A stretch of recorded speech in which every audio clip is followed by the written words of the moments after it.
그러니까 호스트 권한 주시면은 녹화할 수 있는데 없어가지고. 제가 시작했어요. 예, 제가 시작했어요. 자, 로마서 뜯어보기 3강.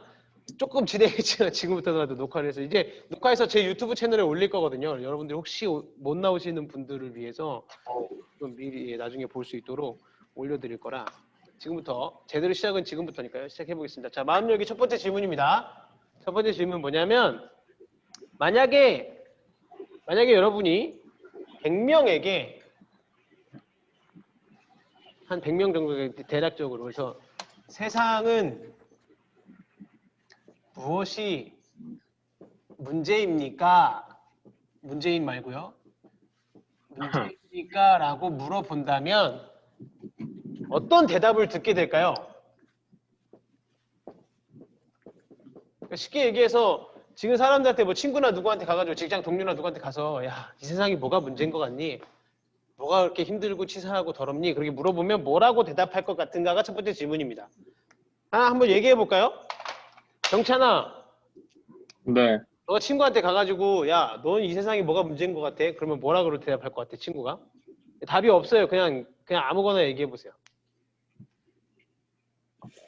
경제? 경제. 좋아요. 경제. 이 세상은 경제가 문제다. 경제가 똑바로 돌아가지 않고 코로나19 때문에 이제 막 수출과 수입이 막히면서 이제 힘들어지고 세상 살기가 어려워지는 경제가 문제라고 대답할 수도 있죠. 또 다른 사람? 현덕 형제? 네, 저 개인주의가 좀 문제인 것 같아요. 개인주의. 목소리가 줌으로 들으니까 더 좋네. 아. 개인주의. 자기 현덕 형제가 저보다 나이가 많은 건 아니에요. 제가 존댓말하는 건 여기서 호중 쌤밖에 없는데 원래 호중 형제밖에 없는데 현덕 형제는 아직 친분을 많이 안 쌓아가지고 존댓말을 하는 겁니다. 네, 허락한다면 이 줌의 시간을 빌어서 네. 말을 놓도록 할게요. 말 놔주시면. 오케이, 그래, 오케이, 알았어. 자, 현덕아 반말할게 이제. 자, 네, 자, 개인주의 또 있어요. 자, 그 다음에 또 뭐 있을까요? 자, 이름 부르기 전에 그냥 제 마음껏 얘기해 보세요. 불평등. 불평등 좋습니다. 예, 불평등. 불평등도 문제라고 생각하는 사람이 굉장히 많죠. 예. 어떻게 보면 저도 불평등 속에 살아갈 수도 있고요. 우리가 다들 여기서 막 이렇게 엄청난 금수저로 태어나서 회장 기업의 아들이고 막 이런 사람 잘 없잖아요. 불평등 속에 살아가고 있다고 세상은 그거 문제다라고 얘기할 수 있습니다. 하나만 더 얘기해 볼까요? 사람이요. 사람. 오, 대박. 사람도 문제죠. 이 세상의 문제는 사람이 다 일으키니까, 그죠? 어떻게 신영이는 약간 예지력이 있나 봐요. 내일 제 설교 제목 여러분들 잠깐 스포해드리면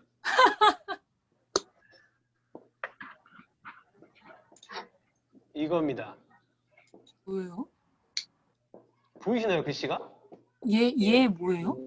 예수형 예쁘게. 사랑이 왜 이래? 아, 패스형 아시죠? 패스형? 예. 패스형. 아, 패스형 세상이 왜 이랬대? 제 내일 설교 제목 예수형 사람이 왜 이래? 약간 이거 제목인데. 네, 그래서 사람에 대한 얘기를 하는데 신영이가 약간 예지력이 좀 있나? 소름 돋아요. 네, 사람도 문제가 됩니다. 그렇죠? 사람도 문제가. 예수요. 자, 이런 것들이 있어요. 그러면 그럼 이런 문제들 속에서 뭘 고치면 될까? 뭘 고치면 될까라고 질문을 한다면 자, 경제는 뭘 고치면 되겠어요? 아주 먹고 단순하게 잘 살기 생각해서? 잘 먹고 잘 살면 되는 거 아니에요? 네, 그렇죠. 잘 먹고 잘 살면 되겠죠. 그래서 제가 봤을 때 뭐 정부를 바꾸는 것도 하나의 방법이 될 수도 있고요. 뭔가 새로운 정부를 꾸려 나가는 보는 것도. 그리고 뭐 잘 먹고 잘 살려면 세상 사람들이 사실 사람이 바뀌면 되긴 되는데 이 모든 문제는 사실 사람이 바뀌면 되긴 되겠네요. 그죠? 사람이 바뀌면 사람을 고치면 된다. 그럴 수도 있고 뭐 개인주의 같은 경우는 뭔가 좀 서로 상부상조하는 분위기를 만들고 사람들이 서로 좀 더 착해지고 뭔가 이렇게 서로 양해해주고 이해해주는 분위기를 만들어가고 불평등도 사실은 좀 비슷한 내용이죠. 그런 대답들을 할 수 있을 거예요. 이 대답을 우리가 머릿속에 좀 가지고 중요한 건 아닌데 어떤 식의 대답이 나왔는지를 좀 머릿속에 가지고 이 강의를 쭉 진행할 건데요. 우리 10명의 유명인만 좀 뽑아봅시다. 이게 첫 번째 질문하고 조금 연계돼서 10명의 유명인만 한번 생각을 좀 해봅시다. 10명의 유명인.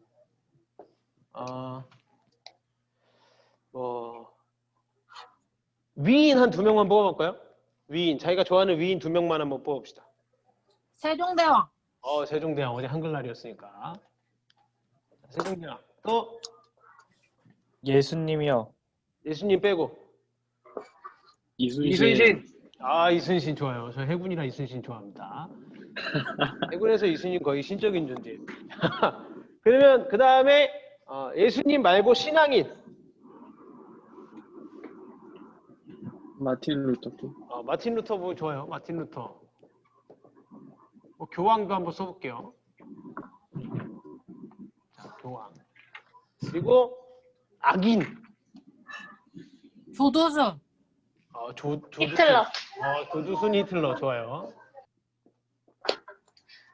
자, 악인 다음에 그다음 이제 평범한데 좀 슈퍼스타인 사람들도 한번 써볼까요?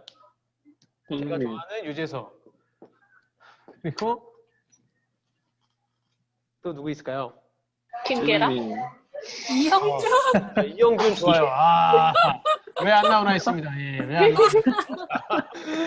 와. 이 정도면 될 것 같아요. 10명 꼭 안 채워도 되니까 이 정도면. 자, 이 사람들의 조금 시간이 걸리지만 좀 뭔가 이 사람들의 착함과 사회의 어떤 인지도와 영향력에 따라서 한번 순서를 좀 정해 볼까요?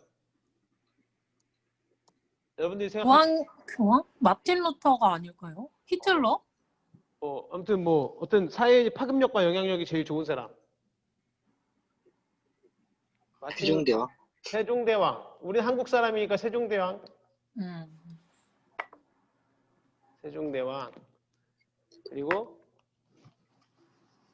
이영준이 제일 먼저 나오진 않네요. 이영준. 그만한데요? 네, 마지막인 것 같습니다. 전 제일 마지막으로 해야 될 것 같아요. 제가 생각해도. 자, 그만하신대요. 세계적인 영향력으로 봤을 때 어떤 마틴 루터도 마틴 루터. 좀 괜찮겠죠? 이거 정답은 없는 거예요. 그냥 우리의 생각을 적는 거니까. 그다음에 교황이나 히틀러. 네, 그죠. 교황이나 히틀러도 영향력 면에서는 좀 크겠죠. 엄청난 사람들이니까요. 그리고 이순신. 이순신 정도. 그렇죠. 그리고 조두순이냐 유재석이냐 이 문제인데 유재석으로 하겠습니다. 자, 조두순. 그리고 저 이렇게 써볼게요. 이 순서를 한번 좀 기억하면서 우리가 오늘 강의를 좀 진행해 볼게요. 이 순서가 과연 의미가 있는 것인지 없는 것인지. 우리가 봤을 때 굉장히 선한 영향을 많이 미쳤고 또 세상에 좋은 것들이나 나쁜 것들로 이름을 떨쳤던 사람들의 순서와 이름들을 우리가 한번 적어봤는데 이걸 한번 좀 기억을 하면서 우리가 강의를 쭉 진행을 계속해서 해보겠습니다. 자, 다음 질문입니다. 오늘 우리가 읽은 로마서 1장 18절부터 21절까지 18절부터 21절까지가 하나님의 뭐에 대해서 얘기를 하고 있는데 뭘까요? 자, 18절에 딱 뭐가 나오나요? 맨 처음. 율법? 율법이요? 18절이요? 하나님의 진노. 네, 하나님의 진노가 나오죠. 1장 18절. 하나님의 진노. 그러니까 하나님의 진노에 대해서 1장 18절부터 21절까지 뭘 얘기하고 있을까요? 뭘 얘기하냐? 이걸로 우리가 먼저 좀 살펴봐야 됩니다. 하나님의 진노가 굉장히 중요한 개념이에요. 하나님의 진노가. 왜 중요한지를 좀 설명을 드려보자면 하나님이 이제 사랑의 하나님이신 거는 다 아시죠? 하나님이 사랑의 하나님이시고 공의의 하나님이신 것도 우리가 다 알고 있습니다. 그리고 하나님은 뭘 하시는 하나님이냐면 오늘 이 바울이 얘기하고 있는 진노하시는 하나님이시기도 해요. 진노가 뭐예요? 화난다는 얘기죠. 화낸다는 얘기예요. 진노. 근데 이때 진노는 무슨 진노냐면 우리가 이걸 잘 봐야 되는데 이때 진노는 공정한 진노입니다. 공정한 진노. 우리가 이 하나님의 진노에 대한 개념이 오늘 제일 중요한 개념이에요. 이 진노를 제일 잘 이해하셔야 되는데 이 하나님의 진노는 어떤 진노냐? 정당화될 수 있는 공정한 진노입니다. 정당화될 수 있는. 하나님이 왜 화를 내셔? 이게 아니라 하나님은 당연히 화를 내실 수 있는 분이란 얘기예요. 하나님의 진노의 개념은 공정한 진노. 공정한 진노인데 하나님이 세상을 사랑하시잖아요. 사랑하셔서 창조하셨고 뭐 구원하셨고 다 했죠. 하나님 세상을 사랑하시지만 그 사랑하시는 세상 안에 있는 어떤 잘못된 것들에 대해서는 그 사랑을 어떻게 표현하시냐? 분노하심으로 표현하신다는 얘기죠. 분노하심으로. 하나님이 세상을 사랑하시는데 그 세상 안에 악이 당연히 있죠. 존재하죠. 지금 우리가 살아가는 세상도 악이 있습니다. 근데 그 악에 대해서 하나님 악도 사랑하시는데 그 사랑을 어떻게 표현하는 방법이 진노다. 하나님의 진노하심으로 사랑을 표현하신다는 얘기죠. 지금 바울이 우리한테 복음이 필요한 이유를 얘기해 주는 거예요. 이게 맨 마지막에 결론이 될 건데 복음이 필요한 이유를 바울이 뭐라고 얘기하냐면 복음이 필요한 이유가 하나님의 진노 때문이다 이렇게 얘기를 하고 있는 겁니다. 하나님의 진노는 복음이 필요한 이유예요. 오늘 이게 결론에 다시 한번 얘기를 할 겁니다. 지금 이 18절의 마지막 부분에 보시면 경찬아 18절 맨 마지막에 뭐라고 하고 있지? 하늘로부터 나타나니. 그렇죠. 나타나나니 나타나나니라 그러고 있어요. 나타나나니 하늘로부터 나타날 것이니 아니고 하늘로부터 나타났었으니 아니고요. 하늘로부터 나타나나니 이건 현재형입니다. 현재형이란 얘기는 지금 이 순간에도 하나님의 진노는 나타나고 있다는 얘기죠. 현재형입니다. 바울의 시대에도 현재형이었고 지금도 현재형이고 미래에도 현재형일 거예요. 하나님의 진노는 계속해서 나타나고 있는 지금도 역사하고 있는 현재적인 것을 보여주는 겁니다. 현재적이라는 거. 모든 세상에 현재적으로 하나님의 진노가 임하고 있다. 그러면 하나님의 진노가 왜 일어날까요? 하나님 왜 화를 내실까요? 아까 말했듯이 세상의 악에 대해서 하나님이 이 진노하심으로 분노로 사랑을 표현하신다고 하셨잖아요. 여기 바울이 이 본문에서 로마서 1장 18절 21절에서 말하고 있는 이유는 두 개입니다. 두 개인데 18절 말씀 보시면 사람들의 모든 경건하지 않음과 불의에 대해서 하나님이 진노하신다. 이 두 가지에 대해서 얘기해요. 경건하지 않음, 불의. 이 두 가지가 하나님 진노의 이유입니다. 그죠? 경건하지 않음과 불의. 이 두 가지가 하나님 진노의 이유예요. 여기서 하나씩 보자면 경건하지 않음은 뭐냐? 하나님의 권한을 무시하는 겁니다.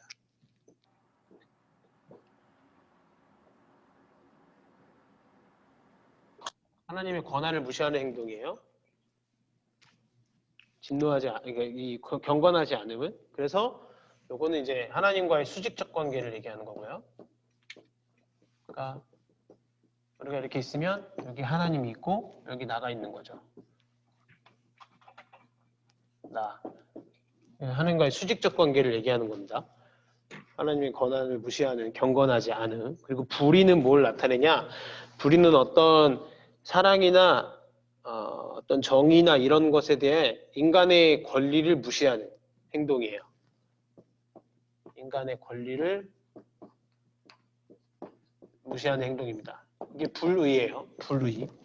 불의는 인간의 권리를 무시함으로 인해서 어떤 관계를 건드리냐? 수평적 관계를 무너뜨립니다. 이웃 간의 관계를 무너뜨리는 거예요. 다른 사람. 이웃이라고 써요. 경건하지 않은 것은 하나님의 권한을 무시함으로 인해서 나와 하나님의 수직적 관계를 무너뜨리는 거고, 불의는 이 인간의 권리를 무시하는, 사랑이라든지 정의라든지 아니면 뭐 진리라든지 이런 여러 가지 이 사람 간에 지킬 수 있는 인간의 권리를 무시함으로 인해서 수평적인 이웃 간의 관계를 무너뜨리는, 그 안에서 하나님의 진노가 일어난다는 거죠. 이 두 가지를 이렇게 이해하시면 됩니다. 수직적 관계, 수평적 관계. 그럼 사실 끝이에요. 뭐 인간의 관계는 뭐 이렇게 대각선 관계는 없기 때문에 그냥 모든 관계를 다 무너뜨린다는 얘기입니다. 그 안에서 하나님의 진노가 나타난다는 거죠. 그래서 이게 뭐냐? 이 두 가지가 무너뜨리면 다 무너지는 게 왜 그래요? 예수님이 말하신 두 가지 계명이 뭐죠? 그죠? 제가 옛날에 어린이부 사역자 할 때 저희 교회 표어로도, 어린이 교회 표어로도 내걸었던 건데, 하나님 사랑, 이웃 사랑. 예수님 딱 두 가지 율법을 새로 주셨단 말이죠. 근데 그 율법에 모든 율법이 다 포함되는 건데, 그죠? 하나님을 사랑하고 이웃을 사랑하는 거 1부터 4계명까지는 하나님 사랑하는 거 들어있고, 5계명부터 10계명까지는 하나님 이웃을 사랑하는 거 다 들어있는 건데, 하나님 사랑과 이웃 사랑을 다 무너뜨리는 겁니다. 경건하지 않은과 불의는. 수평적이고 수직적인 관계를 다 무너뜨리는 거니까요. 예수님 말씀하신 계명 자체를 지키지 않는 그 모습이 하나님의 진노를 불러일으킨다는 거죠. 이게 중요한 하나님의 진노의 개념입니다. 하나님의 진노가 왜 일어나는가? 두 가지 때문에 일어난다는 것을 우리가 알아야 됩니다. 근데 이제 조금 이제 어려운 개념이 등장하는 게 뭐냐면 바울은 이 사람이 하나님에 대해서 알고 있다라는 것을 전제로 해요. 시간이 너무 막 오래 지날 것 같아서 이걸 완전히 100% 자세하게 설명할 수 없지만 바울의 이 모든 그 로마서의 흐름의 주제에 가지고 있는 한 가지 생각은 뭐냐면 모든 사람은 하나님에 대해서 알 수 있다는 생각이 깔려 있습니다. 그게 무슨 얘기냐면 하나님이 창세로부터 이게 성경 말씀에 나오는데 분명하게 모든 사람은 하나님이란 이름은 몰라도 하나님이란 이름은 알 수 없어도 무언가 어떤 만물을 뭔가 창조하시고 이 세상을 뭔가 흐르게 하시는 어떤 신적인 존재가 있다라는 것을 누구나 다 알고 있다라는 걸 전제에 깔고 이 모든 것을 진행하고 있습니다. 그러니까 알지만 외면한다는 거죠. 신적인 존재의 유무를 알 수 있도록 창조됐다는 거예요. 사람이란 존재가. 왜냐하면 영적인 존재고 하나님이 영으로 불어 넣으셨기 때문에 사람은 누구나 다 신적인 존재의 유무를 판단할 수 있고 알 수 있도록 창조가 됐습니다. 근데 그걸 인정하지 않고 그걸 이제 막고 있는 거죠. 그래서 이제 무신론자들이 나오고 신 없다고 비판하는 사람들이 나오는 이유가 자기도 모르게 내면적으로 아니면 자라온 환경 속에서 그것을 무시하고 거부하게 되는 것이지 원래 인간은 그것을 다 알 수 있다라는 가정하에 가정이 아니라 확신이죠. 바울에게는 그 확신인데 그 확신의 내용을 가지고 바울이 모든 것을 진행하고 있습니다. 그러니까 이게 하나님의 진노라는 것 개념 자체가 모든 사람들이 하나님이 계신 걸 알 수 있기 때문에 모든 사람에게 적용된다는 얘기를 오늘 이제 뒷부분에서 쭉 바울이 진행을 하게 될 거예요. 그 부분을 우리가 보면서 하나님의 진노에 대한 부분을 좀 생각을 가지고 나아가면 될 것 같습니다. 자, 다음 질문입니다. 세 번째 질문. 바울이 하나님을 알고 예배하기를 거부하는 인간에 대해서 지금 얘기를 하는데 그러면 그런 사람들, 하나님을 알고도 예배하기를 거부하는 사람들 이런 사람들에게 일어나는 일이 무엇인가? 이걸 또 설명을 합니다. 일어나는 일이 무엇인가? 근데 이 말이 사실 따지고 보면 아까 제가 뭐라 그랬죠? 하나님을 알고도 예배하지 않는 사람은 누구를 얘기하는 거예요? 모든 사람은 하나님을 알 수 있습니까? 없습니까? 됩니다. 알 수 있죠? 그러면 모든 사람을 얘기하는 거예요. 그러니까 모든 사람은 하나님을 예배하지 않을 때 일어나는 일. 이 하나님을 알고도 예배하지 않는 사람이란 말은 결국 모든 사람들이 하나님을 예배하지 않을 때라는 말과 같은 동의어인 겁니다. 이게 이제 22절에서 25절의 1장 22절에서 25절에 나오는 내용인데 간단하게 말씀드리면 제가 맨날 설교 시간에 하는 얘기랑 똑같아요. 제가 맨날 설교 시간에 하는 얘기인데 그냥 한 단어로 설명드릴게요. 우상숭배입니다. 하나님을 알고도 하나님을 예배하지 않는 사람들은 일어나는 일이 뭐냐? 그들에게 무슨 일이 일어나냐? 그들은 우상숭배하게 돼요. 제가 설교 시간에 맨날 말씀드리죠. 하나님을 하나님으로 믿지 않게 되면 하나님을 알고도 부인하게 되면 하나님이 아닌 다른 하나님, 나의 하나님을 쫓게 된다고 제가 맨날 말씀드리잖아요. 그게 뭐 돈이 될 수도 있고 자기 자리가 될 수도 있고 자기 회사의 직장이 될 수도 있고 자기 시험 보고 있는 시험의 결과가 될 수도 있고 여러 가지 다 될 수 있는데 그게 나의 하나님이 돼서 우상을 숭배하게 된다는 거죠. 모든 사람들이 다 그래요. 이게 지금 제가 늘 설교 시간에 말씀드리는 그게 근거가 로마서에 나와 있는 겁니다. 오늘 우리가 함께 읽은 로마서에. 왜냐하면 모든 사람은 어떤 하나님이라는 어떤 존재를 알 수 있고 그 사람을 예배하고 그분께 경배드리도록 창조된 존재이기 때문에 이 하나님을 하나님으로 인정하지 않는다면 다른 하나님이라도 만들어서 그 하나님을 우상숭배해야 된다는 거예요. 그렇게 창조된 사람들이기 때문에. 그래서 가짜 신을 만들어내요. 바울의 표현으로 말하면 이제 그 피조물을 경배하고 섬깁니다. 피조물을 경배하고 섬기는 창조주가 아니라 피조물을 경배하고 섬기게 되죠. 돈을 경배하고 섬기든지, 내 학업을 경배하고 섬기든지요. 이렇게 되는 거죠. 그래서 늘 일어나는 일은 우상 숭배. 그리고 이 우상 숭배 안에 속박과 중독이 따르게 됩니다. 이 우상 숭배 안에서 속박과 중독이 나타나게 돼요. 속박과 중독이. 그러니까 우리가 섬기는 것들이 우리한테 자유를 주지 못하죠. 돈을 아무리 섬겨봤자 돈을 섬기면 끝없이 돈을 섬기게 되는 것을 우리가 너무 많이 보지 않나요? 제가 되게 이 주중 저녁 드라마를 좀 챙겨봐요. 이 주말 드라마는 제가 워낙 바빠서 보기가 힘들어가지고 주중 저녁 드라마는 조금 시간이 여유가 있어요. 애가 좀 그때 자거든요. 그래서 주중 저녁 드라마 뭐 요새는 또 뭐 비밀의 남자 뭐 이런 거 하고 막 이러는데 그런 거 보면 늘 나오는 내용이 그래요. 막장 드라마잖아요. 늘 그 시간대는 늘 나오는 내용이 있는 사람은 더 욕심 부리다가 사람을 죽이고 자기 가진 것들을 더 많이 가지려고 막 사기를 치고 거짓말을 하고 막 자기가 무슨 뭐 어디서 막 임신을 했다가 막 애를 지고 유산을 했는데 그걸 다 숨겨가지고 막 그 초초로운 남자를 막 죽이고 막 별 내용이 다 나와요. 막 이렇게 뭔가 하나님이 아닌 다른 것을 우상 숭배하는 사람은 자유함이 없어요. 그 안에 속박되고 중독돼 버립니다. 그래서 그걸 계속 가져야 돼요. 돈만 예로 들고 있지만 돈 아니라도 무슨 우상이든 다 마찬가지입니다. 그걸 계속 가져야 돼요. 예쁘기를 원하는 사람들, 성형 자주 하는 사람들 보세요. 성형 한 번으로 만족이 안 되니까 성형을 하고 계속 하죠. 보톡스 한 번 맞으면 만족이 안 돼요. 한 번 맞는 걸로. 그럼 맞고 또 맞고 또 맞고 계속 맞아요. 주름 주사 맞으면 계속 맞아요. 아름다움도 마찬가지고 자리도 마찬가지예요. 이 정도 자리까지 만족이 없어요. 자리가 하나님이 되면. 계속 올라가길 원하죠. 계속. 그러니까 보편적으로 뭔가 세상이 하는 그런 어떤 좀 편법도 쓰게 되고 더 올라가야 되니까 눈 감아주는 그런 것도 하게 되고 범죄에 대해서 조금 모른 척하게 되고 뭐 이런 모든 것들을 하면서 계속해서 올라가는 거예요. 그러니까 하나님을 알고도 예배하기 거부하는 모든 사람들은 우상을 숭배하게 되고 그 안에서 속박과 중독이 일어나서 거기서 벗어날 수 없는 거죠. 이게 하나님을 모르고 하나님을 예배하지 않는 모든 사람들의 결말입니다. 모든 사람들의. 자, 그러니까 이게 우리가 아까 사람들에 대해서 왜 썼냐면 우리가 뭐 영향력 있고 도덕적이고 뭔가 좀 그 사람들한테 준 뭔가 권세가 있는 사람들을 순으로 이렇게 좀 적어봤어요. 근데 이 순서가 과연 의미가 있냐는 거죠. 바울의 말에 의하면 모든 사람은 하나님이 아닌 무언가를 숭배하고 속박되고 중독돼요. 그래서 되게 피곤하고 힘들고 구원이 없는 삶을 살아가요. 그러면 이 순서가 과연 의미가 있냐는 거죠. 그래서 적어본 겁니다. 뭐 세종대왕처럼 살면은 뭐 구원이 있을까요? 유재석처럼 살면 뭐 구원이 있겠습니까? 없다는 거죠.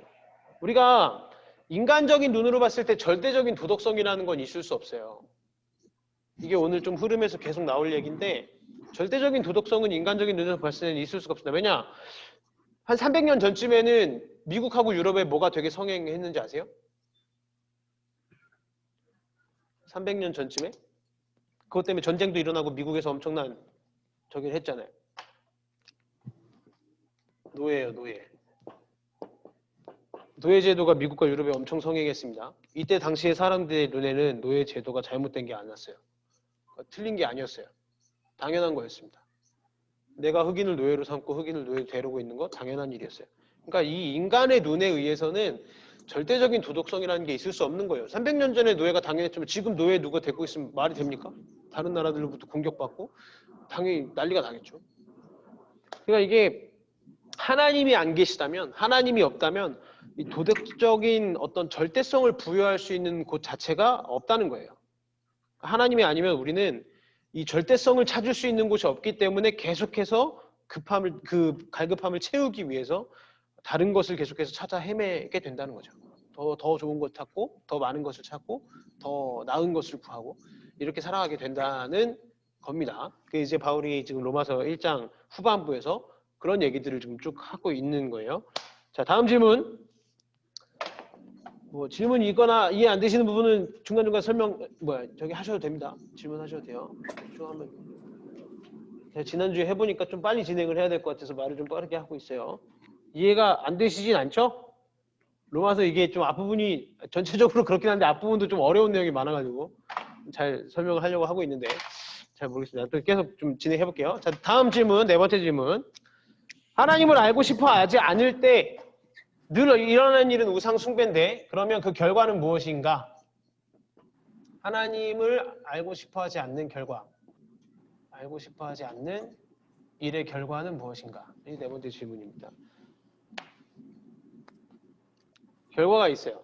하나님을 알고 싶어 하지 않을 때 이 우상을 계속해서 숭배하는 쪽으로 나아가려고 우리가 할 때 하나님 아니고 다른 것을 섬기려고 하는 모습을 보일 때 우리에게 나타나는 결과가 있는데 그게 26절에서 32절에 나와 있습니다. 1장, 로마서 1장 26절에서 32절에 나와 있는데 그 결과는 뭐냐면 굉장히 무서운 결과인데요. 하나님이 우리가 원하는 것을 가지게 하십니다.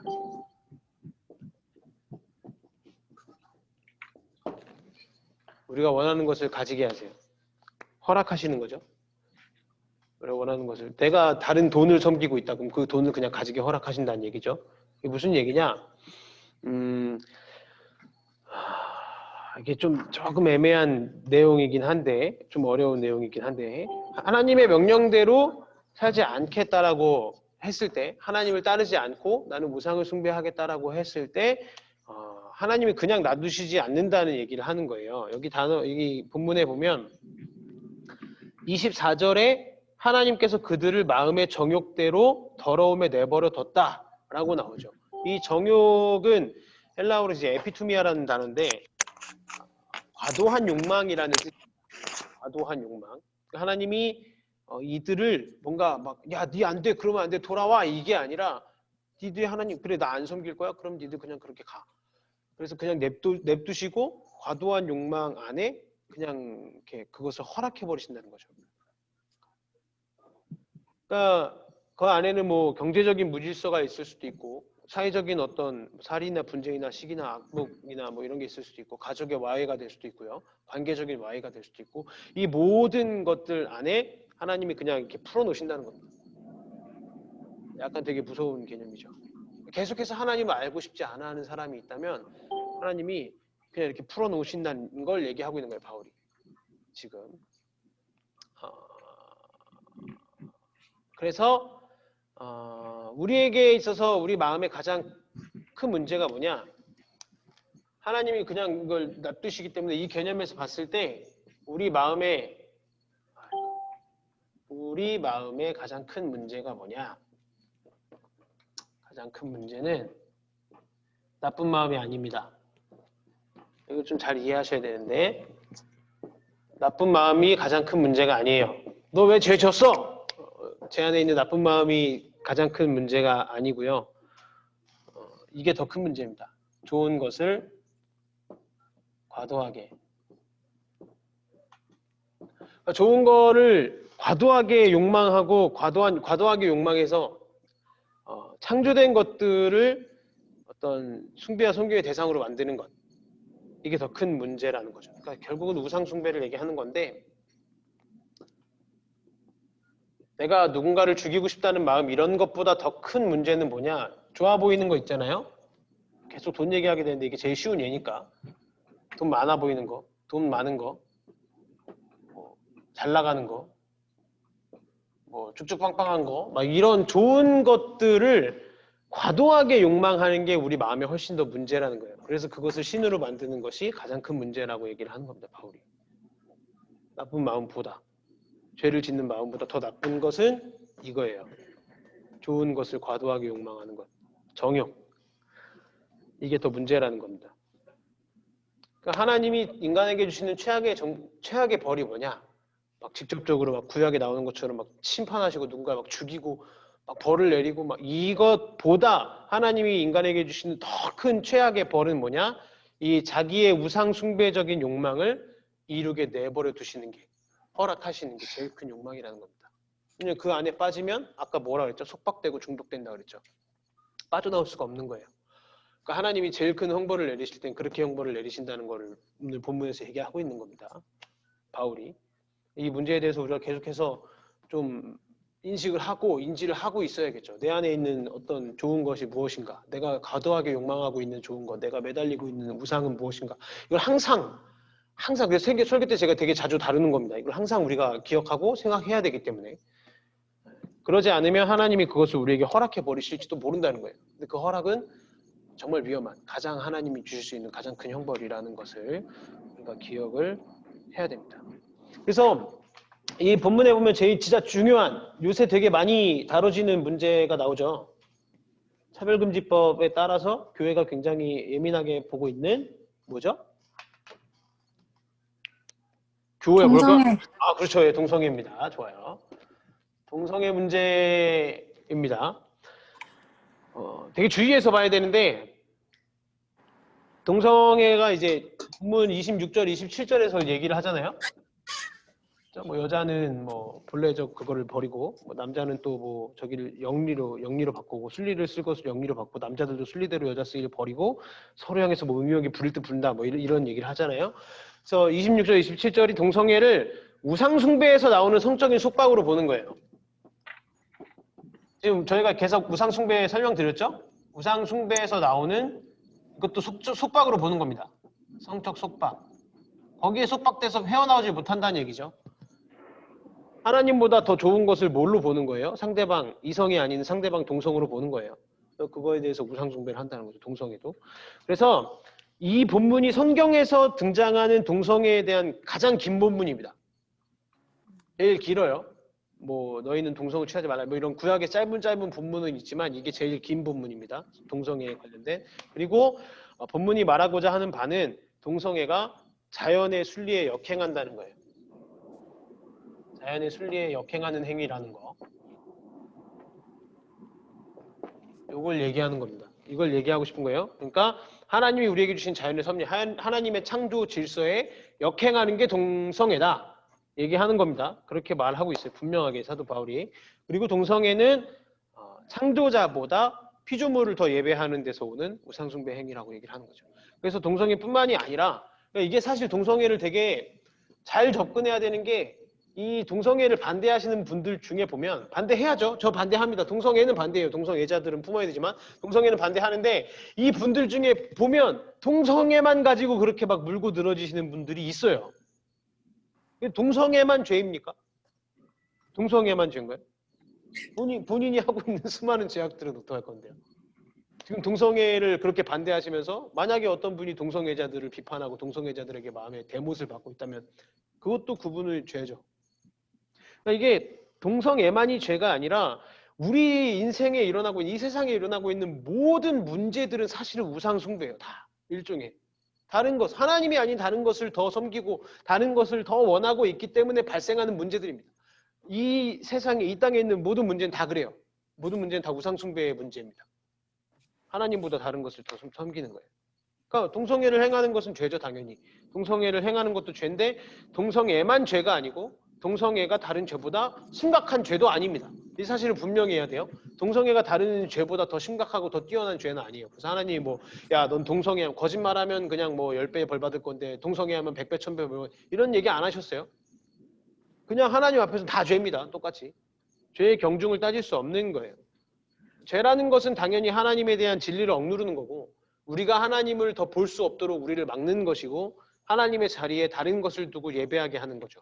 그래서 하나님의 진노가 불러지는, 그래서 하나님이 진노하시게 되는 거예요. 죄는 다 포함이에요. 동성애도 거기에 그냥 포함되는 거지. 막 동성애를 특별하게 막 바라보면서 동성애만 가지고 막 이러면 안 된다. 뭐 동성애를 반대하는 건 당연하지만 그것만 죄라고 보고 그게 더 큰 죄처럼 얘기하면 안 된다는 겁니다. 이 부분은 좀 분명히 하셨으면 좋겠고요. 다음 질문으로 넘어가겠습니다. 자, 빡세다. 자, 다음 질문. 우리 주변에서 하나님의 진노가 임한 것을 혹시 본 적이 있으신가요? 우리 주변에. 한번 이걸 좀 얘기를 나눠보죠. 하나님의 진노가 임한 것을 본 적이 있는가? 한번 얘기를 나눠보죠. 혹시 보신 분이 있으신가요? 뭐 누가 있을까요?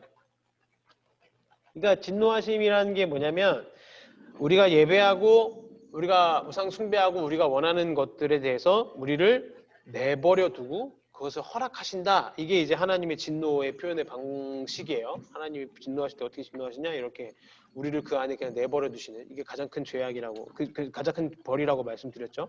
우리가 피조물을 예배하고 피조물에서 어떤 삶의 의미와 목적을 찾는다는 것 자체가 사실은 하나님의 진노인 거죠.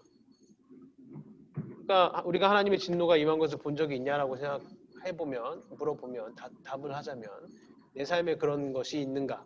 아니면 내 친구 중에, 뭐 내 지인 중에 어떤 하나님이 아닌 다른 피조물들을 예배하는 모습들이 있었는가? 뭐 이런 걸 이제 얘기해보자는 거죠. 예를 들면 뭐가 있을까요? 여러분들에게 말하면 잘 얘기 못할 것 같으니까 예를 하나 들어보자면, 승진에 목마른 한 사람이 승진에 되게 집중을 해가지고 승진이 우상숭배가 돼버린 나머지 가족들에게도 소홀하고, 일을 열심히 하고 야근을 해야 되니까요. 가족들에게 소홀하고, 뭐 직장 동료들도 막 밟고 일어서요. 막 거짓말로 막 이 사람들을 막 쳐내고 자기가 올라가려고. 그래서 승진을 했다. 이 가장의 모습은 하나님의 진노를 불러오는 모습인 거죠. 네. 그런 거 말해보자는 거예요. 뭔가 좀 있을까요? 혹시 생각나시는 분 있으신가요?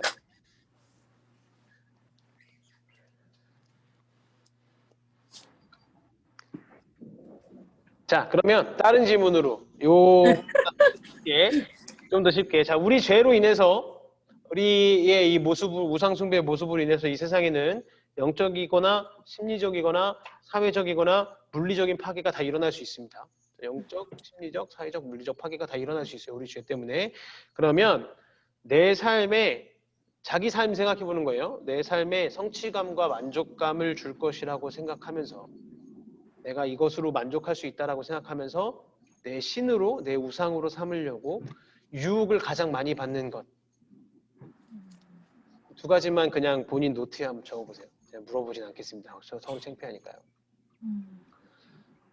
내가 이것만 이루면 나는 인생 끝났다. 내가 이것만 이루면 될 것 같다.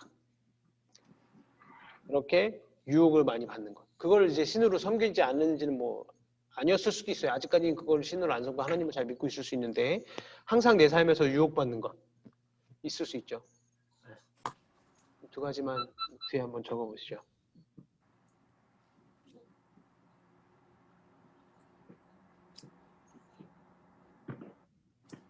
잘 적으셨나요?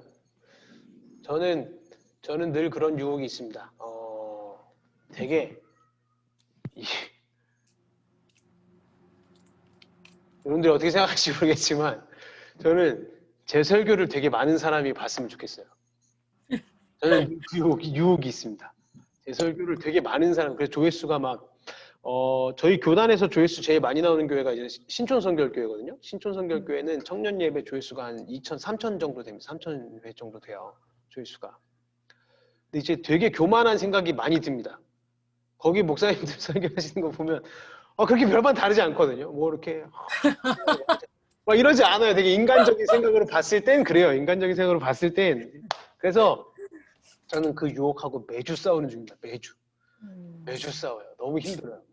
아니 왜냐면 저는 설교 준비에 대한 시간이 있고, 내가 이 정도 시간을 준비해서 이렇게 설교를 하는데 이걸 더 많은 사람들이 봐야 되는 거 아니야? 막 이런 말도 안 되는 쓰레기 같은 생각을 제가 합니다. 말도 안 되는 생각들을 하면서 그 유혹을 이겨내려고 조회수에 신경 쓰지 않고 막 사람들에게 펴져나가는 거에 신경 쓰지 않으려고 엄청 싸워요. 매주 싸웁니다. 매주. 되게 힘든 저한테는 부분인 것 같아요. 그러니까 저는 어떻게 보면 이런 그 유명세, 쉽게 얘기하면 유명세에 대한 유혹이 있는 거죠. 그것을 우상 숭배 삼면 뭐 나중에 제가 개척에 대한 것을 두고 막 기도하고 있는데 내가 개척을 했어도 유명세가 높으면 개척이 훨씬 잘 될 건데, 내가 유명한 사람이 개척했다 그러면 누군가 올 수도 있고 그럼 유명해져야 되는 거 아닌가, 이런 유명세에 대한 어떤 그런 유혹들이 저한테는 굉장히 많습니다. 누군가 또 그런 다른 것들도 있을 수 있고, 여러분들 공책에 다 적으셨죠? 이따 이걸 가지고 함께 기도하는 시간을 갖도록 하고요. 넘어가서 다음 질문으로 보겠습니다. 자, 6번째 질문이죠. 바울이 이제 2장으로 넘어가세요. 로마서 2장 1절에서 3절. 2장 1절에서 3절에서 어떤 사람들에 대해서 말한다고 우리가 생각하는지를 한번 얘기해 볼 겁니다. 지금 이 어떤 사람들에 대해서 바울이 얘기하고 있는가? 바울이 쭉 이 논지를 이렇게 전개해 나갈 때 지금 이 2장, 로마서 2장은 어떤 사람들에게 얘기를 하는 것인가를 우리가 얘기를 할 겁니다. 일단 2장 1절에 보면 남을 판단하는 사람아 얘기하죠. 남을 판단하는 사람아. 그리고 쭉 내려가면 유대인이라 불리며 율법을 의지하는 사람이라고 나오고요. 그죠? 유대인이라 불리며 율법을 의지하는 사람. 그리고 하나님의 기준을 지켜서 하나님께 받아들여지려는 종교적인 사람. 이게 로마서 1장은 사실 조금 이방인에 대한 얘기를 합니다. 1장 후반부 우리가 오늘 읽었던 18절부터 후반부의 뒷내용은 약간 이방인들에 대한 얘기예요. 왜냐하면 로마에 있던 사람들, 이방인들이 보통 동성애를 했고 하나님을 몰랐고 그러니까 하나님을 모르는 사람들에 대한 얘기를 지금 1장에서 했잖아요. 1장 후반부에서 하나님을 알지 못하는데 그들은 그래도 다른 것을 예배할 거다. 지금 그 얘기를 했잖아요. 지금 근데 2장에 들어와서는 누구를 얘기하냐면 하나님을 알고 하나님을 믿고 있던 유대인들을 얘기하는 거예요. 정답은 유대인들입니다. 근데 이 유대인들이 로마서 1장을 읽었을 때 이렇게 반응을 하겠죠. 뭐라고 반응할까요? 이렇게 반응하겠죠. 야, 그래요.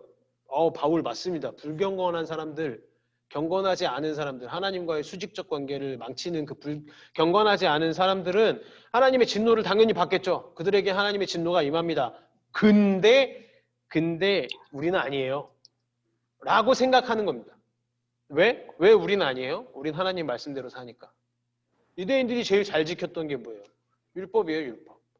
자기네들은 하나님의 율법대로 하나님의 말씀을 지키면서 살아가고 있으니까 하나님의 진노가 자기들한테는 임할 게 아니라고 생각합니다. 실제로 그렇게 생각을 했어요. 그러니까 이 로마서 2장 1절에서 3절에 바울이 지금 얘기하는 사람들은 그렇게 교만하게 생각하고 있는 유대인들을 겨냥해서 얘기를 하고 있는 겁니다. 그리고 이건 로마서 2장 전체가 마찬가지예요. 로마서 2장 자체가 지금 이제 바울이 유대인들에게까지도 유대인들을 어떻게 보면 대상으로 해서 말하고 있는 내용인 거죠. 그래서 질문 6-1번을 보면 6번째 질문의 첫 번째 부질문으로 바울이 말하는 내용이 뭘까요? 자, 그러면 말하는 대상은 유대인들인 걸 알았습니다. 남을 판단하는 사람이고 유대인들이라 불리면서 율법을 의지하는 사람들인 걸 알았는데 그럼 뭘 얘기하고 있을까요? 자, 1절 뒤에 보면 규호야 1절 중반부 2장 1절 네. 2장 1절 그냥 한번 전체 읽어주세요. 그러므로 남을 판단하는 사람아 물론 누구든지 내가 핑계치 못할 것은 남을 판단하는 것으로 내가 너를 정죄함이니 판단하는 내가 같은 일을 행함이니라. 자, 내가 너를 정죄함이니 판단하는 내가 같은 일을 행함이니라 이 얘기를 하고 있잖아요. 이게 뭔 얘기냐면 바울이 우리가 다른 사람들에게 부과하는 그 기준 우리가 다른 사람들을 볼 때 판단하는 그 기준으로 우리도 심판받을 거라는 얘기를 지금 하는 겁니다. 그 논지로 얘기를 하고 있어요. 그러니까 우리가 세운 어떤 기준들은 우리도 지키지 못하는 것들이 많죠. 사실 모두가 그렇지 않나요? 내가 저 사람을 볼 때 야, 저 사람 예배에 맨날 지각하냐 어떻게 저렇게 해요? 예배에 10분씩 지각을 해. 빨리빨리 와야지. 이러는 사람도 언젠가 한 번은 지각하는 날이 옵니다. 별 문제가 없어도 언젠가 한 번은 그냥 자기 실수로 지각하는 날이 와요. 그러니까 사람이 누군가를 판단하고 다른 사람들을 정죄하면서 판단하는 그 근거가 되는 내용들은 자기 자신도 100% 지킬 수 없는 내용들이 전부예요. 그죠? 전부 그래요, 전부. 사실 따지고 보면 전부 그래요. 근데 하나님이 우리를 심판하실 때 뭘로 심판하시냐? 그 판단의 기준들을 가지고 나한테 적용해서 심판하신다는 얘기입니다. 좀 더 쉽게 얘기해보자면 20세기 되게 유명한 신학자 중에 프란시스 쉐퍼라는 사람이 있어요. 프란시스 쉐퍼라는 사람이 있는데 그 사람이 그래서 무슨 얘기를 했냐면 보이지 않는 녹음기라는 얘기를 했습니다. 이 개념을 얘기했어요. 보이지 않는 녹음기. 이게 무슨 개념이냐면 우리 각 사람의 목에는 보이지 않는 녹음기가 다 있다는 거예요. 보이지 않는 녹음기가 있어서 우리가 다른 사람에 대해서 얘기할 때, 다른 사람에 대해서 판단할 때, 다른 사람들은 야 너는 어떻게 살아야 돼, 너 이렇게 살아야 돼 임마 이렇게 얘기하는 그 모든 것들을 녹음을 합니다. 이 녹음기가 녹음을 하고 우리가 마지막 날에 하나님 앞에 딱 섰을 때, 하나님이 우리를 재판하실 때 그 녹음기를 우리 앞에서 틀어서 그대로 우리의 삶을 심판하신다는 거예요. 하나님 우리의 심판의 근거를 뭘로 삼냐? 다른 그 무엇이 아니라 내가 다른 사람을 판단하고 내가 다른 사람들을 정죄하는 그 내용을 그대로 나한테 이입해서 나한테 도입해서 그 내가 가진 기준을 가지고 나를 판단한다. 이게 이제 하나님의 판단의 근거라고 바울이 지금 얘기를 하고 있는 겁니다. 바울이 지금 로마서 2장에서 이 말을 하고 있는 거예요. 그래서 하나님의 보이지 않는 녹음기가 우리의 목에 다 담겨 있다. 그 누구도 하나님의 심판을 피할 수는 없죠. 그 누구도 하나님의 이 심판을 피할 수 없고, 그러니까 다른 사람들이 짓는 죄를 나는 짓지 않고 있으니까, 뭐 난 동성애 안 하니까, 쉽게 얘기하면 뭐 다른 사람들이 뭐 이렇게 살인을 저질러도 난 살인 안 저지르니까 나는 하나님의 심판을 피할 수 있지라고 생각하는 것은 잘못된 생각이라는 얘기입니다. 지금 이걸 누구한테 얘기하고 있다고요? 유대인들에게. 이방인에 대한 내용을 보고 아 그래 이방인들은 하나님의 진노를 당하지 근데 우린 아니야라고 교만하게 생각하고 있던 유대인들에게 바울이 지금 이 근거를 제시하는 겁니다. 너희들도 다 마찬가지다. 이 얘기를 하는 거예요. 너희들도 다 마찬가지다. 예수님의 비유 중에 탕자의 비유를 생각해 보시면요. 로마서 1장은 탕자의 비유 2명의 아들이 나오는데 그 중에 둘째 아들에 대한 얘기예요. 그죠? 로마서 탕자 둘째 아들은 방탕한 생활을 위해서 아버지를 떠났고 그리고 막 뒹굴고 막 이렇게 세상 문화 속에서 찌들어서 막 이렇게 하다가 돈 다 잃고 막 이렇게 거지처럼 돼가지고 결국 아버지한테 돌아왔어요. 이건 이방인입니다. 지금 로마서의 입장에서 보자면 둘째 아들은 이방인이에요. 그러니까 로마서 1장에서 얘기하고 있는 이방인들이 둘째 아들이고 바울이 지금 로마서 2장에 와서 그 초점을 형한테로 첫째 아들에게로 옮겨가는 겁니다. 이미 아버지에게 순종하고 있었고 아버지를 옆에서 잘 보필하고 있었고 동생이 떠나갈 때 동생이 손가락질하면서 나는 아버지를 끝까지 모시겠다라고 아버지 옆에 붙어 있었던 그 유대인들을 대상으로 해서 이제 초점을 옮겨가는 겁니다. 바울이. 그래서 1장에서 이방인 얘기했고 1장에서 이방인 얘기했고 2장에서 유대인 얘기했어요. 그럼 결국 결론은 뭐예요? 모든 사람이죠. 지금 바울이 1장 2장을 통해서 얘기하고 싶은 게 이게 아마 다음 시간에 다룰 내용인데 뭘 얘기하고 싶은 거냐면 복음이 모든 사람한테 필요하다는 걸 얘기하는 거예요. 복음은 뭐 유대인들이라서 복음이 필요 없고 뭐 이방인이라서 복음이 필요하고 이런 게 아니라 그냥 유대인이든 이방인이든 그리스도인이든 세례 받은 사람이든 할례를 받은 사람이든 모든 사람에게는 복음이 무조건 필요하다는 걸 계속해서 지금 논지적으로 1장부터 2장, 3장 이렇게 쭉 진행해 나가고 있는 겁니다. 이게 이제 3장에 가면 클라이막스가 돼요. 다음 주에 다룰 거고. 자, 6-2번 질문으로 가서 6-2번 질문은 안 보이나? 아, 보이죠? 무엇을 경고하는가? 자, 말하는 사람들 받고 말하는 내용 받습니다. 무엇을 경고하는가? 말하는 내용 속에서 뭘 경고하고 있냐? 결국 경고하는 내용은 하나님의 진노입니다. 뭐 적지도 않게 쉬우니까. 경고하는 내용은 하나님의 진노를 경고하는 건데 니들 그러다가 하나님 진노 받는다? 이거 경고하는 거예요. 유대인들이 우리는 해당 사항 없지, 우리는 상관없지 이렇게 생각하고 바울의 로마서를 읽고 있는데 갑자기 등장하는 게 뭐예요? 니들 그러다가 하나님 진노 받는다? 이거 경고하는 거예요. 4절 5절에서요. 로마서 1장 4절 5절에서. 혹 네가 하나님의 인자하심이 너를 인도하여 회개하게 하심을 알지 못하여 그의 인자하심과 용납하심과 길이 참으심이 풍성함을 멸시하느냐.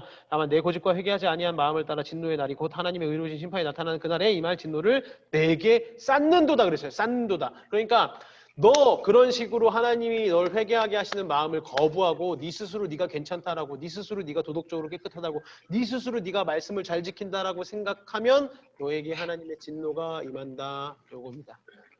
경고하는 거예요. 자, 좋죠?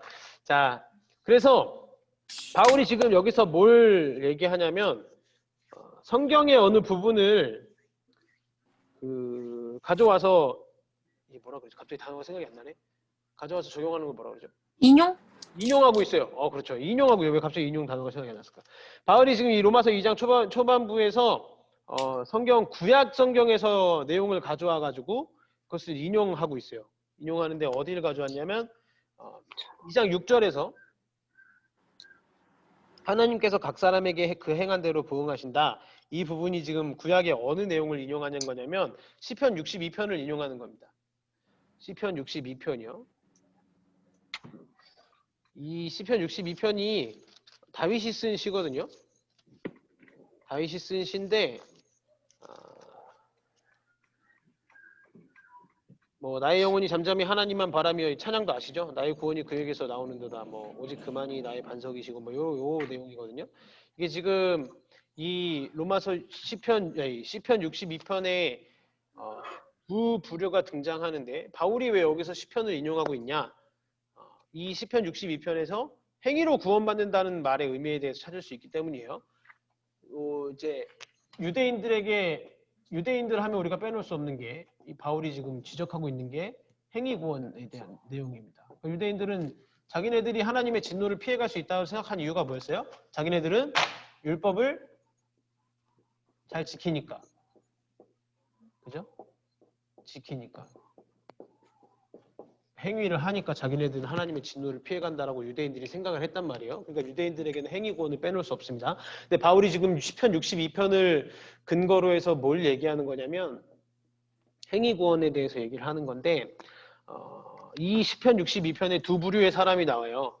첫 번째 부류는 뭐냐면 하나님이 택하신 다윗에 대해서 음모를 짜는 무리입니다. 그들이 거짓말을 하고 앞에서는 다윗을 축복하는데 뒤에서는 이제 뒷담화를 하면서 이제 명모를 꾀하는 그런 사람들이 나와요. 그 입으로 하는 말과 마음이 반대인 사람들. 입과 마음이 반대인 사람들이 나오고요. 이 로마서 2장으로 보자면 1절에서 3절에 말하는 유대인들을 얘기합니다. 바울이 지금 이렇게 인용을 하는 거예요. 시편 62편에 나오는 마음과 입이 다른 사람들을 유대인들로 비유를 하고 있는 겁니다. 유대인들로 비유를 하고 있어요. 그리고 두 번째 무리는 누구냐? 구원받기 위해서 하나님을 바라보는 무리입니다. 오직 주만이 나의 반석, 오직 주만이 나의 산성, 내가 요동치 아니하리. 요 무리의 사람들이에요. 그게 두 번째 무리입니다. 그러니까 우리가 여기서 볼 수 있는 이 행위에 대한 내용이 뭐냐면요. 여러분 행위로 구원 받아요, 못 받아요? 질문 좀 헷갈리시나요? 행위로 구원 받아요, 못 받아요? 못 받아요. 행위로는 구원 받는 거 아니에요. 근데 행위는 바울이 뭐라 그랬어요? 중요하다 그랬어요? 안 중요하다 그랬어요? 중요하다 그랬어요. 중요하다 그랬죠. 그럼 바울이 1장에서는 오직 믿음으로 구원받는다고 그랬는데 오직 믿음으로 구원받는다 그랬잖아요. 1장 17절에서. 그죠? 근데 행위가 필요하대요. 그럼 뭐예요? 바울이 갑자기 한 20절, 30절도 안 되는 부분에서 말을 바꾼 건가요? 자기 주장을 바꾸고 그렇게 논리적이고 똑똑한 바울이? 그게 아니라 여기서 말하는 행위가 뭔 행위를 얘기하는 거냐면 율법을 잘 지키는 유대인들의 행위가 아니에요. 그게 아니라 시편 62편에 오직 주만이 나의 반석 이렇게 고백했던 사람들처럼 이 행위는 하나님에게서 구원을 찾고 그리고 하나님만을 삶의 중심으로 모시는 행위를 얘기합니다. 바울이 말하는 행위는 이거예요. 바울이 중요하다고 여기는 바울이 이 행함에서 난다라고 얘기하는 이 행위는 하나님한테서만 구원을 받을 수 있다라고 하나님에게서만 구원을 찾는 행위 그리고 그분을 내 삶의 중심으로 삼는 행위를 말하는 겁니다. 그 외의 행위들은 다 필요 없어요. 그러니까 율법을 잘 지키는 게 이 행위가 될 수도 있는데 아닐 수 있죠. 유대인들은 아니었어요. 유대인들은 그냥 자신들의 뭔가 이름새와 유명세를 위해서 율법을 잘 지켰을 뿐입니다. 자기 만족으로. 그러나 율법을 지키지 않더라도 하나님으로부터만 구원을 찾고 하나님의 삶의 중심에 모시는 사람이라면 그 행위를 가진 사람은 구원이 있다는 걸 얘기하는 거죠. 그러니까 원래 이게 행위는 이렇게 바라봐야 됩니다. 이 두 가지로. 이 내용을 지금 이 2장에서 바울이 설명을 하고 있는 거예요. 그러니까 우리의 삶은 신앙을 고백하는 게 동반되는 삶이어야 되는 거죠. 그러니까 바울이 말하고자 하는 것은 뭐냐면 종교인이나 비종교인이나 뭐 유대인이나 이방인이나 그리스도인이나 비그리스도인이나 모든 사람들이 하지 않는 것을 지금 보게 하는 건데 뭘 안 했냐? 그 당시에 유대인들도 이방인들도 뭘 안 했냐? 하나님 앞에 회개하지 않았다는 걸 얘기하는 거예요. 율법은 잘 지켰겠지, 니들이. 율법 잘 지키고 뭐 했겠지. 로마의 교인들이. 그러나 너희들은 회개하지 않았다. 회개해서 하나님에서 구원을 찾지 않고 하나님께 삶의 중심을 들이지 않았다. 이 얘기를 바울이 하는 겁니다. 회개. 그 두 부류 모두 유대인, 그러니까 그리스도인이 됐든 그리스도인이 아닌 사람들이 됐든 다 삶의 구원과 영광을 자신에게서 찾고 있었다라는 겁니다. 우리의 삶에 대조해 볼 수 있겠죠. 우리는 어디서 자신의 삶의 영광과 구원을 찾고 있는지 중요한 개념입니다. 자, 그래서 우리의 삶은 우리가 고백하는 신앙을 반영하는 삶이고 행위가 중요한 이유는 그것이 구원의 행위가 중요한 이유는 이게 이제 구원의 근거가 되기 때문이 아니라 구원의 근거가 행위이기 때문에 중요한 것이 아니라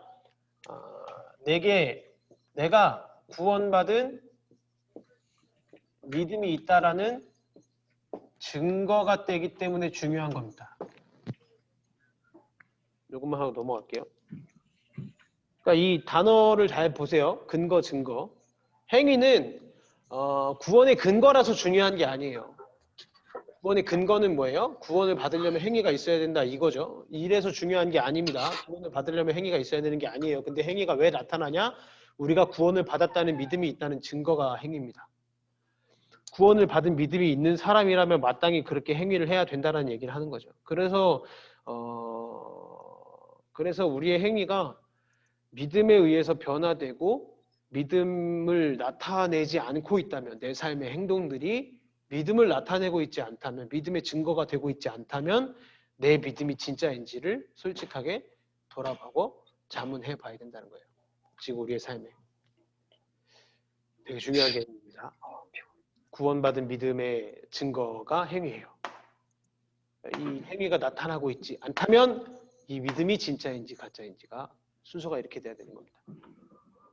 그러니까 사과나무를 우리가 보면 사과가 나무에 생명이 있다는 건 증명을 하죠. 나무가 살아있구나, 사과가 열매를 맺혔구나, 이건 증명을 해줍니다. 그러나 뭔가 사과나무에 생명을 공급하는 역할을 하는 건 아니죠. 사과나무가 살아있다는 증거일 뿐이에요. 사과 열매는. 그죠? 사과의 열매를, 그 생명을 공급하는 건 뿌리가 하는 겁니다. 이게 마찬가지예요. 이 믿음과 행위의 관계가 그런 관계입니다. 행위가 이제 사과가 되는 거고, 이 믿음이 뿌리가 되는 거겠죠. 우리가 사과나무고요. 그죠? 그러니까 이것을 토대로 우리의 삶을 늘 돌아봐야 됩니다. 우리는 이 믿음의 행위가 오늘도 내일도 내 삶에 나타나고 있는지를 늘 돌아보고, 그 믿음의 증거가 나타나고 있지 않다면 내 믿음이 지금 온전하고 건강한 믿음인가를 돌아봐야 된다는 내용을 지금 바울이 얘기를 하고 있어요. 자, 8번. 거의 다 왔습니다, 여러분. 거의 다 왔어요. 자, 그러면 진짜로 유일하게 중요한 것은 무엇인가? 진짜 유일하게 중요한 것은 무엇인가?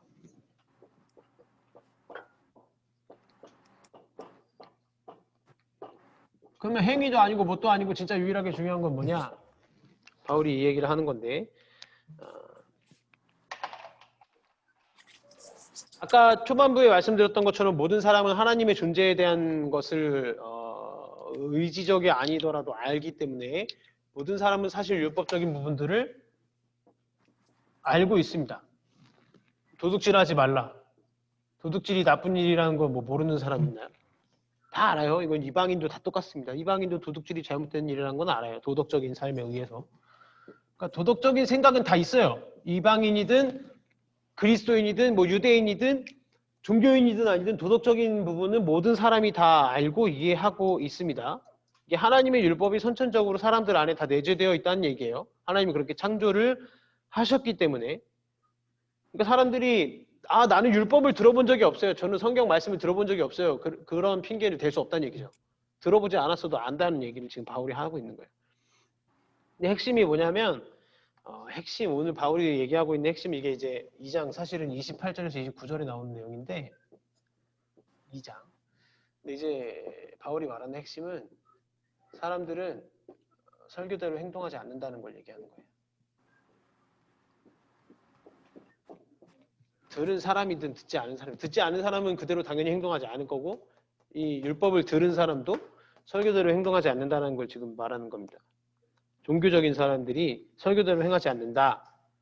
대표적으로 이제 바울이 간음에 대해서 얘기를 해요. 간음에 대해서 오늘 본문에 간음에 대해서 얘기를 하는데 종교적인 사람들은 이 간음을 행하는 다른 사람들을 막 가혹하게 대하죠. 야, 네 간음했어? 완전 쓰레기네 이러면서 예수님 때도 여자한테 간음한 여인한테 돌 던지잖아요. 막 돌멩이 던지면서 간음을 행한 사람들까지 막 이렇게 비판하고 정죄해요. 그들을 가혹하게 대합니다. 그런데 예수님이 말씀하신 간음의 범주는 어디까지예요? 생각까지. 그래서 네가 눈으로 봤으면 눈을 뽑아버리라고 하잖아요. 네가 생각만 했으면. 네가 생각만 해도 죄를 범한 거다.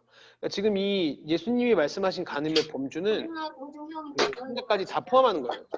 전부 다 포함하기 때문에 중요한 얘기를 하는 건 뭐냐. 그렇기 때문에 우리 모두가 막 다 쓰레기고 너는 가늠한 거야. 막 이 얘기를 하는 게 아니라 율법을 들은 사람이든 못 들은 사람이든 그것을 온전하게 지켜내는 사람은 없다는 얘기를 하는 겁니다.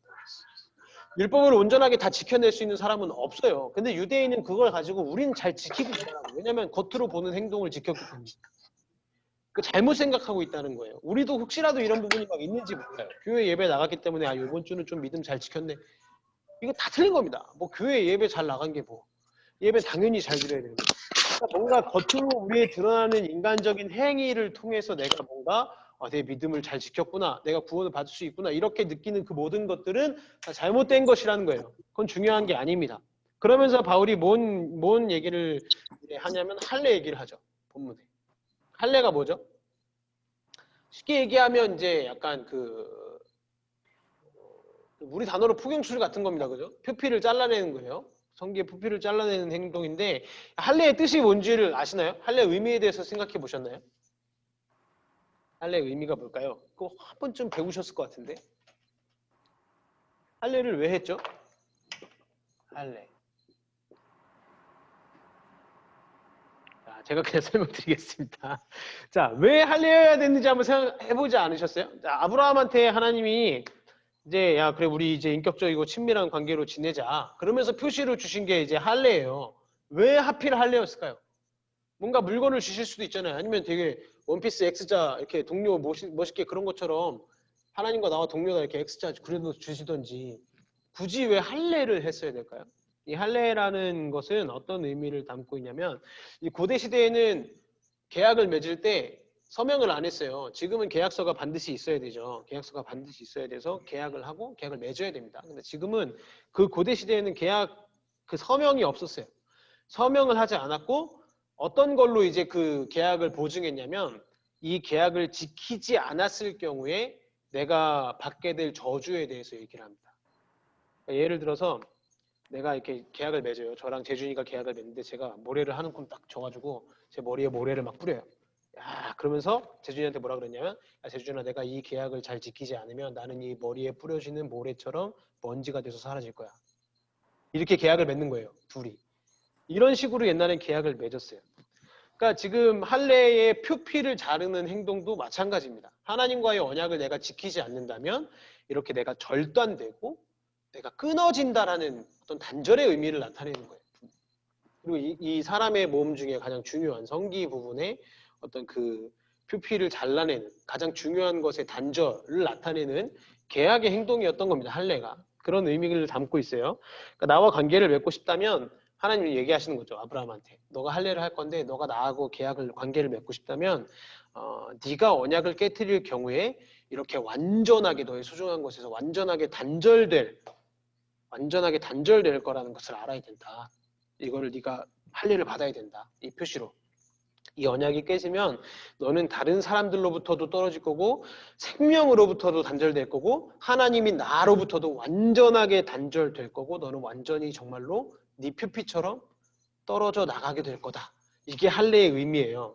이게 할례의 의미인데 바울이 말하는 바에 의하면 그 누구도 그 언약을 지키지 못했죠. 모든 사람이 죄인이었고 모든 사람이 하나님의 율법을 지키지 못했어요. 그럼 하나님의 언약을 지키지 못한 거예요. 모든 사람은. 그럼 모든 사람이 다 어떻게 돼야 돼요? 단절돼야 되죠. 다 끊어져야 돼요. 사람들이. 모든 사람들이 다 끊어져야 돼요. 그런데 누구로 인해서 우리가 올바른 관계를 맺냐? 이제 제 설교 맨 마지막에 늘 등장하시는 분이 있죠. 당연히 예수 그리스도로 인해서겠죠. 모든 사람은 이미 할례적으로 떨어졌어요. 할례적으로 할례됐어요.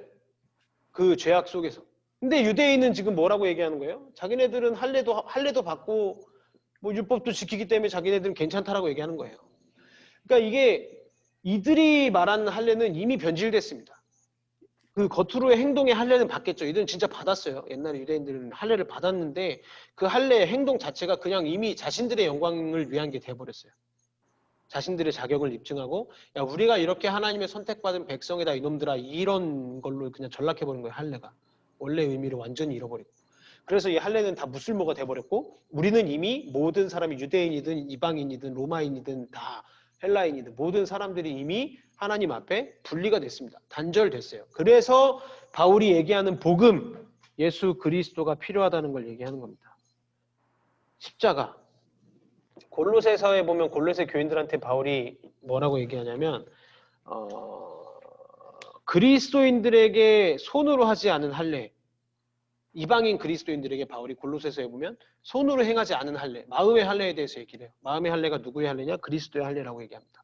예수님의 할례. 그러니까 예수님이 죽음으로 인해서 모든 것에서 끊어주셨어요. 그러니까 예수님이 우리 대신 제 설교 방식대로 얘기하자면 이미 예수 그리스도가 우리 대신에 그 할례를 짊어지신 거예요. 할례를 감당하신 거죠. 이미 우리 때문에 다 끊어주셨어요. 죽음으로 인해서 그 생명에서부터 끊어주셨고 다른 사람들과의 제자들과의 사랑하는 사람들과의 관계에서부터 다 끊어주셨고 그 모든 것에서부터 하나님 단절되셨어요. 예수님이. 그 예수님이 우리를 대신해서 할례를 당하시고 하나님께로부터 버림받아서 하나님 나의 하나님 어찌하여 나를 버리셨나이까라고 외치면서 돌아가시잖아요. 하나님으로부터까지 단절되심을 이미 우리를 위해서 경험하심으로 인해서 참으로 그분이 할례 되심으로 인해서 우리가 이제 이 할례를 받지 않고도 그리스도의 할례를 대신 받게 된 거죠. 이 개념이 이 복음에서 되게 중요한, 그래서 십자가가 중요한 겁니다. 누구나 다 알고 있는 사실이긴 해요. 교회를 다니면 다 듣고 있는 사실이긴 한데 잘 모릅니다. 그러니까 느끼지 못하고 살아가는 거죠. 이게 되게 우리가 붙잡아야 될 개념입니다. 언약을 깨트린 사람이 받아야 될 그 저주를 예수님이 다 받으신 거예요. 하나님과의 언약을 깨트렸다면 우리가 죽었어야 되고 우리가 십자가에 매달렸어야 되고 우리가 고통 속에 살아야 됐고 우리가 영원히 계속해서 고통받으면서 우상 숭배하면서 다른 하나님을 섬기면서 나의 하나님을 만들어내면서 그렇게 살았어야 되는데 그 모든 것을 예수님이 십자가에서 다 가져가셨기 때문에 우리는 그렇게 살지 않을 수 있는 겁니다. 이게 믿음으로 이제 고백이 되기 시작하면 이 복음의 능력이 체험되는 거예요. 삶에서. 이게 믿음으로 고백되기 시작합니다. 그래서 정리하자면 시간이 많이 지났으니까요. 정리하자면 세상이 뭐가 잘못된 것인가라고 아까 우리가 얘기했을 때 뭐 사람, 뭐 여러 가지 얘기했어요. 뭐 개인주의, 뭐 경제관, 뭐 이런 여러 가지 얘기했는데 결국 세상이 뭐가 잘못된 거냐? 본문에 의해서 얘기하자면 세상은 사실 죄가 잘못된 겁니다. 하나님에 대한 진리를 받아들이지 않고, 그죠? 하나님에 대한 진리를 받아들이지 않고 하나님이 아닌 다른 것을 예배하고 종교적으로는 자기의 선함을 예배하는 도덕적인 선함을 예배하는 도덕주의에 빠져 있거나 비종교적으로는 다른 것을 예배하는 그런 잘못된 죄악이 세상의 문제라고 우리는 본문을 통해서 얘기할 수 있는 거예요. 요거를 잘 기억하셨으면 좋겠습니다. 지금 세상의 문제, 사실 여러분들이 얘기했던 경제관, 개인주의, 사람, 그 모든 것이 여기서부터 출발입니다. 종교인들은 도덕주의에 빠져 있는 것, 유대인들처럼 내가 하는 행동으로 구원받고 내가 하는 행동이 옳으면 나는 천국 갈 수 있다. 이런 도덕주의, 이게 생각보다 그런 생각을 가진 기독교인들이 많아요. 그러니까 예배 한번 잘 못 드리는 거에 대해서 그렇게 막 이번 주에 예배 못 드렸어. 이번 주에 기도 못했어. 이번 주에 나 나쁜 짓 저질렀어. 그게 뭔 상관인데요. 예수님 앞에서 회개하면 다 끝인데. 이게 절대로 뭔가 면죄부가 될 수는 없어요. 회개하면, 죄 짓고도 회개하면 끝이다라는 면죄부가 돼서는 안 되지만 그것이 자신의 삶을 억압하고 속박할 수 없다는 얘기입니다. 그 잘못된 행동들이 자신을 뭔가 억압하고, 여러분들 혹시라도 막 주일 예배 못 드렸다 막 이런 것 때문에 막 뭔가 마음이 무겁고 막 이러시다면 도덕주의에 빠져 있지는 않은 건지는 돌아보셔야 되는 거예요. 아닐 수도 있어요. 아닐 수도 있고 진짜 신앙의 측면에서 내가 예배 드리지 않으면 하나님께 죄송하다라는 측면이 있을 수 있지만 그게 아니라 내가 예배를 못 드렸네. 어렸을 때부터 예배 드리던 거 내가 이번에 못 지켰네라고 생각한다면 도덕주의에 빠져 있는 게 아닌지 고민해 보셔야 됩니다. 여기에서 벗어나셔야 돼요. 도덕주의는 복음적이지 않은 생각입니다. 그리고 우리가 비이방인들이라면 이제 우상 숭배를 얘기하는 거죠. 이 두 가지에서부터 우리는 벗어나야 돼요. 두 가지 다 전혀 복음적이지 않은, 하나님이 아닌 다른 것을 섬기고 있는 것, 복음적이지 않은 부분입니다. 자, 그럼 마지막 이제 정리하면서 마지막 포인트로 어떻게 우리가 복음을 깨닫고 복음을 소중히 누리게 될 수 있느냐, 마지막 포인트입니다. 자, 마지막 시간이 좀 지나고 있어요. 죄송해요. 빨리 끝낼게요. 자, 마지막 포인트, 우리가 어떻게 복음을 깨닫고 복음을 소중히 누리게 될 수 있는가? 오늘 제일 중요한 개념 뭐라고 말씀드렸죠? 하나님의 진노. 이게 마지막 포인트입니다. 우리가 어떻게 복음을 깨닫고 소중히 누릴 수 있냐? 사도 바울이 말하는 복음을 누릴 수 있는 근거는 하나님의 진노예요. 되게 막 좋은 얘기 하지 않습니다. 아, 복음 때문에 우리의 삶이 행복해지니까요.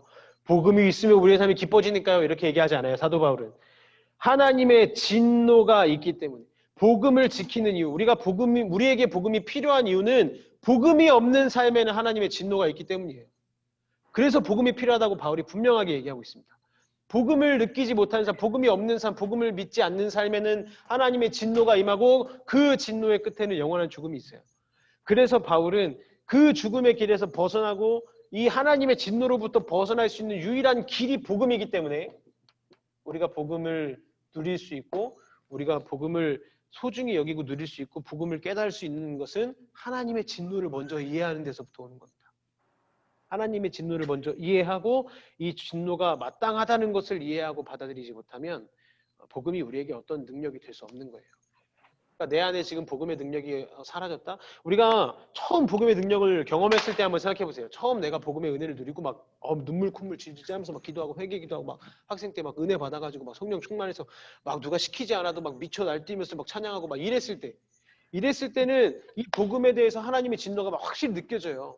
지금까지 살아왔던 내 삶이 정말 하나님 앞에서 하나님 화를 내시면서 그래서 내가 하나님 앞에 눈물을 흘리면서 회개하는 거 아닙니까? 내 죄들이 내 죄처럼 느껴지고 정말 이 복음이 뜨겁게 내 안에 역사했을 때는 내가 진짜 막 10여 년 전에 지었던 막 부모님한테 대들었던 죄까지 다 생각나가지고 막 눈물 흘리면서 막 기도한단 말이에요. 근데 요즘 들어서 내 마음에 그런 뜨거움이 없고 열정이 없고 복음에 대한 생명이 없다라면 내가 하나님의 진노에 대해서 생각하고 있는지를 먼저 다시 돌아보고 이해해야 된다는 겁니다. 이 하나님의 진노를 내가 어떻게 바라보고 있는지. 어느 순간 그냥 다른 사람들처럼 하나님이 뭘 화를 내시겠어. 하나님 분노하시겠어. 약간 이런 생각으로 바라보고 있지는 않은 거지.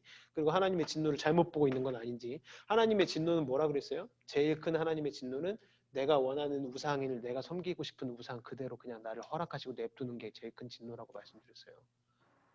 그렇게 은혜로 잘 흘러가면서도 내 삶에 뭔가 자꾸 문제가 생기고 내 삶이 평안하지 않다면, 기쁨이 없다라면, 돈은 많이 벌리는데 직장에서 승진을 하고 있는데 시험은 막 붙으면서 승승장구하고 있는데 내 삶에 기쁨이 없고 평안이 없고 뭔가 중심이 없다면 그게 하나님의 진노일 수 있어요. 그 사실을 여러분 좀 잘 기억하시고 삶에서 잘 돌아보셔야 된다는 겁니다. 자, 오늘의 강의는 여기까지고요. 혹시 궁금하신 거 있으신가요?